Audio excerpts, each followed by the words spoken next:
욥기. 성경에서 이 책은 많은 이유로 심오하고 매우 독특한 책입니다. 이야기의 배경은 이스라엘에서 멀리 떨어진 잘 알려지지 않은 땅 우스라는 곳입니다.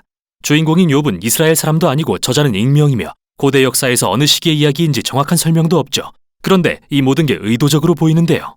저자는 우리가 역사적인 배경에 관심을 두기보다는 단순히 욥의 이야기와 그가 경험한 고난이 제기하는 질문들에 집중하기를 원하는 것 같습니다. 욥기는 매우 분명한 문학적 구조로 되어 있는데요. 짧은 이야기로 되어 있는 머릿말로 시작하고 맺은 말로 끝을 맺습니다. 그리고 책의 중심 부분은 히브리시로 밀도 있게 구성되어 있는데 욥과 그의 친구들이라고 불리는 자들이 나누는 대화를 보여줍니다. 그런 다음 이들의 대화는 하나님께서 욥에게 주시는 일련의 시적인 연설로 마무리됩니다. 자, 그럼 더 자세히 들여다봅시다. 머릿말은 우리에게 욥을 소개하면서 그를 흠이 없고 정직하며 하나님을 경외하는 자라고 설명합니다. 진짜 좋은 사람이라고 말이죠.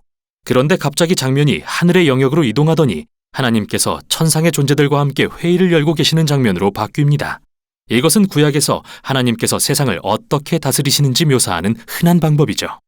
천상의 존재 중에는 사탄이라는 자가 있는데 이는 히브리어로 고발자 또는 기소자라는 의미입니다. 마치 법정의 한 장면을 보는 것 같은데요. 하나님께서 욥을 참으로 의로운 자라고 하시자 이 고발자는 욥처럼 의로운 자에게 보상하시는 하나님의 정책에 이의를 제기합니다. 그가 말하길 욥이 하나님을 순종하는 유일한 이유는 그에게 번성하도록 복을 주셨기 때문입니다. 욥에게 고난을 줘서 그가 정말 얼마나 의로운지 시험해 보시죠. 그러자 하나님은 사탄이 욥에게 고통을 가하는 것을 허락하십니다. 바로 이 지점에서 독자인 우리 대부분은 뭐라고? 왜 하나님이 그러신 걸까? 라고 질문한 뒤 이 책이 하나님께서 선한 사람들에게 고난을 허락하시는 이유에 대한 답을 줄 걸로 추측하게 되는데요. 그러나 계속 읽다 보면 그에 대한 답을 주지 않는다는 걸 알게 됩니다. 이 책의 어디에도 그 질문에 대한 답은 없죠. 머릿말은 이 책이 알아내려고 하는 진짜 질문을 제시하고 있습니다. 그건 바로 하나님의 공의와 하나님께서 우주를 엄격한 공의의 원칙에 따라 다스리신지에 대한 질문인데요. 이들 질문에 대한 대답은 이 책을 끝까지 다 읽었을 때 알게 되죠. 시작 부분에서가 아니라요. 욥이 고난을 겪는 궁극적인 이유는 끝까지 밝혀지지 않습니다. 머릿말은 욥의 고난과 자신의 아내에게 비난을 받아 당혹해하는 그의 모습, 그리고 세 친구가 지혜와 조언으로 그를 위로하고자 찾아오는 장면으로 끝을 맺습니다. 그들의 이름은 대만 사람 엘리바스, 수아 사람 빌닷, 그리고 나아마 사람 소발인데요. 그들 모두는 욥처럼 이스라엘 사람이 아닙니다. 그리고 이들은 고대 근동의 하나님과 인간의 고난에 대한 인식을 가장 잘 대변하는 사람들이죠. 이제 이 책의 중심 부분으로 이동합니다. 먼저 욥이 말을 합니다. 그리고 이 부분의 구성 방식은 이렇습니다. 처음에 욥이 말을 하면 한 친구가 그에게 응답하고 다시 욥이 그 친구에게 답을 하면 또 다른 친구가 욥의 대답에 반응하고 계속해서 이런 식으로 세 차례의 문답을 주고받는데요. 이 모든 논쟁의 초점은 세 개의 질문에 맞춰집니다. 하나님은 정말로 공의로우신 분인가? 하나님은 우주를 엄격한 공의의 원칙으로 다스리시는가? 그렇다면 욥의 고난은 어떻게 설명될 수 있는가? 앞으로 보게 될 텐데요. 욥과 친구들은 하나님의 공의가 어떠해야 하는지 거대한 가정하에 논쟁을 하고 있습니다. 다시 말해 그들은 우주에서 일어나는 모든 일은 반드시 엄격한 공의의 원칙을 따라야만 한다고 가정하고 있죠. 즉, 만일 당신이 지혜롭고 선하며 하나님을 경외한다면 좋은 일들이 일어나고 하나님이 보상해 주실 것입니다. 하지만 만일 악하고 어리석으며 죄를 짓는다면 나쁜 일들이 일어나고 하나님이 벌하실 것입니다. 욥은 그의 발언에서 다음과 같이 일관된 주장을 펴니다. 무엇보다도 자신은 무죄하다는 거죠. 그래서 이 주장을 적용하면 그의 고난은 하나님이 내리신 벌이 아닌 게 됩니다. 사실 우리는 머릿말을 통해 이게 사실이라는 것을 압니다. 하나님께서 욥을 의롭고 흠없는 자라고 하셨다는 걸 기억해 보세요. 따라서 욥은 하나님을 비난하는 것으로 결론을 내립니다. 하나님은 세상을 공의로 다스리시지 않거나 한술 더 떠서 불의하시다고 말이죠. 반면에 친구들의 생각은 욥과 다른데요. 그들은 하나님이 공의로우시다고 주장합니다. 이것을 적용하면 하나님은 언제나 세상을 공의로 다스리시는 게 되죠. 따라서 그들은 하나님이 아닌 욥을 비난하는 결론을 내립니다.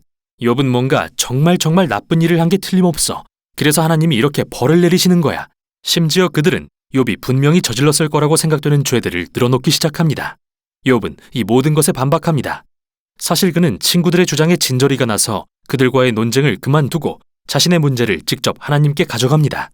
여기서 우리가 알아야 하는 것은 욥이 감정적으로 거친 혼란을 겪고 있다는 건데요. 한때는 하나님이 의로우시다고 생각했지만 지금은 고난으로 인해 그것을 의심하게 되었습니다.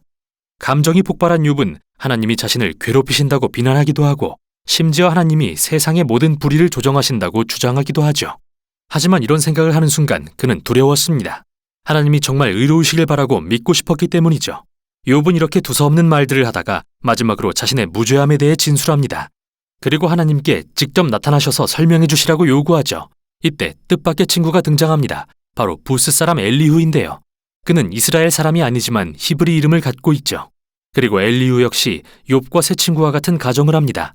그는 하나님이 공의로우시며 그것을 적용하면 하나님은 우주를 언제나 공의로 다스리신다는 게 된다고 주장합니다.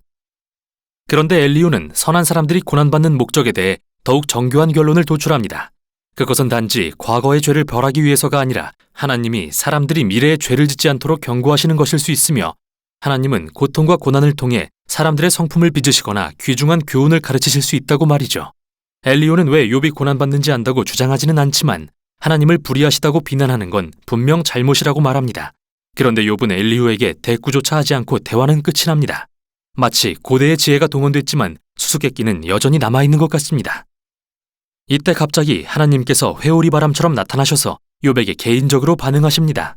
먼저 욥이 하나님을 불의하시고 우주를 공의로 다스리시지 않는다고 비난한 것에 대응하시는데요. 하나님은 욥에게 일종의 가상 우주 체험을 시키시고 나서 그에게 우주의 질서와 기원에 대한 온갖 질문을 던지시기 시작합니다. 욥아, 너는 내가 지구를 설계하고 별자리를 정할 때 그 근처에라도 있었느냐? 너는 아침에게 명령하고 날씨를 주관한 적이라도 있느냐? 하나님은 이렇게 욥이 상상해 본 적도 없는 우주 만물을 감찰하고 계셨던 것입니다. 그러고 나서 하나님은 자세하게 사냥이 풀을 뜯는 습관, 암사슴의 출산, 사자와 들나귀들이 먹이를 먹는 방식에 대해 묘사하시기 시작합니다. 이 이야기의 핵심은 뭘까요? 기억해 보세요. 욥과 친구들은 하나님이 공의로 세상을 다스리시는 게 어떤 모습인지 나름대로 가정하고 있었는데요. 그 밑에 깊이 깔린 또 하나의 가정은 그들이 삶에 대해 충분히 넓은 시야를 갖고 있어서 하나님이 세상을 어떻게 다스리셔야 마땅한지 주장할 수 있다는 것이죠. 하나님은 가상 우주 체험이라는 대답으로 이러한 가정을 모두 해체해버리십니다. 먼저 우주는 광활하고 복잡한 곳이지만 하나님은 그 안에 모든 것을 감찰하신다는 것을 보이십니다. 작은 것 하나까지도요. 반면에 욥의 시각은 그가 경험한 작은 범위에서만 나오는 것이므로 그의 관점은 극히 제한적입니다. 따라서 욥의 관점에서 하나님의 불이라고 생각되는 문제들은 무한히 넓은 맥락에서 이해될 필요가 있죠. 욥은 이렇게 하나님을 맹비난할 위치에 전혀 있지 않습니다. 이 가상의 체험이 끝나자 하나님은 욥에게 이 세상의 소소한 것까지 하루 동안 관리해보겠느냐고 물으십니다. 그와 친구들이 가정한 엄격한 공의의 원칙으로 모든 사람의 모든 악을 매 순간 정확히 응징하면서 말이죠. 사실 우리가 사는 이 세상에서 공의를 실현한다는 것은 매우 복잡한 일인데요. 욥과 친구들이 생각하는 것 같은 흑백 논리가 절대 아니죠. 이제 하나님은 마지막 말씀으로써 두 가지 환상의 피조물인 베헤못과 리워야단을 묘사하시는데요. 어떤 사람들은 이들이 하마와 악어의 시적 표현이라고 생각하기도 합니다. 그러나 이들은 고대 근동 신화에서 잘 알려진 피조물을 가리킬 가능성이 더 높으며 성경의 다른 곳에서 하나님의 선한 세상에 존재하는 혼돈과 위험의 상징으로서 사용되기도 합니다. 사실 이 피조물들은 악하지 않으며 하나님은 그들을 매우 자랑스러워하십니다. 그렇다고 그들이 안전한 것은 아닙니다.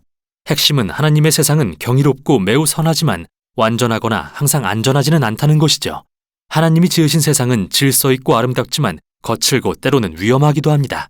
이 두 가지 환상의 피조물처럼요.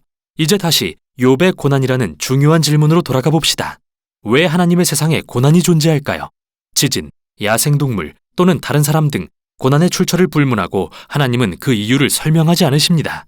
그분이 말씀하시는 건 우리가 사는 세상은 너무도 복잡하고 경이로우며 적어도 현 단계에서는 고난을 방지할 수 있도록 설계되지 않았다는 것이죠. 이게 하나님의 응답입니다. 욥이 하나님의 공의에 대해 도전하자 하나님은 욥에게는 그런 주장을 할 만큼 우주에 대한 충분한 지식이 없다고 대답하십니다.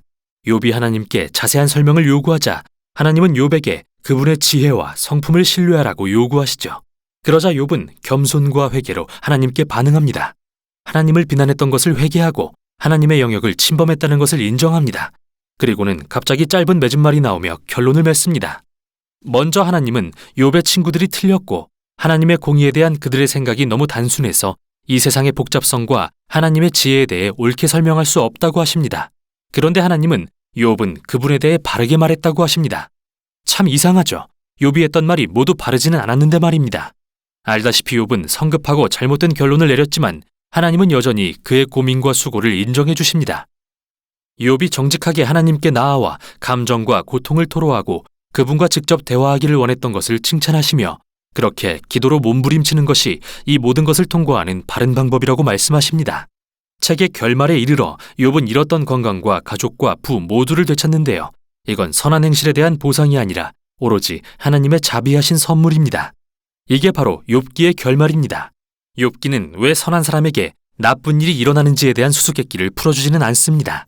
대신 우리가 고난에 부딪혔을 때 그 이유를 알아내려고 애쓰기보다 하나님의 지혜를 신뢰하도록 권면하는데요.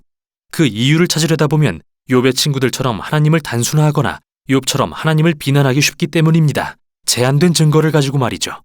이 책은 우리가 정직하게 하나님 앞에 고통과 슬픔을 가지고 나아가며 하나님이 우리를 친히 돌보시며 모든 것이 그의 선하신 뜻 안에 있음을 믿도록 격려합니다. 이게 바로 욥기가 전하는 내용입니다.